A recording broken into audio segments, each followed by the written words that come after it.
Buongiorno e ben ritrovati con l'informazione flash di New Sicilia, i principali titoli della mattina. Apriamo nel Messinese, più precisamente a Forza d'Agro, dove i carabinieri hanno eseguito misure cautelari nell'ambito di un'inchiesta su presunte false residenze per inquinare le elezioni.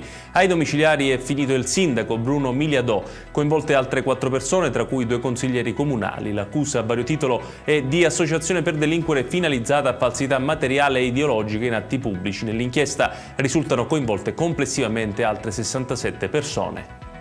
A Palermo la Procura europea indaga su una presunta truffa sui fondi europei che coinvolgerebbe 23 persone tra docenti universitari, ricercatori e imprenditori. Al centro dell'indagine 2 progetti di ricerca. Secondo gli inquirenti sarebbero stati rendicontati costi per attività e attrezzature in realtà mai sostenuti, con l'obiettivo di gonfiare le spese e aumentare i contributi comunitari.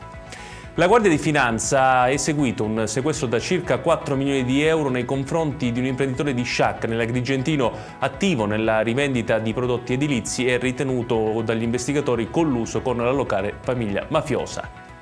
La Procura di Palermo ha disposto l'autopsia sul corpo di Gerda Caruso, la donna di 50 anni trovata morta in casa lo scorso 25 marzo. Il marito, Giuseppe Greco, è attualmente indagato per omicidio preterintenzionale e respinge ogni accusa. L'esame autoptico servirà a chiarire le cause della morte della donna.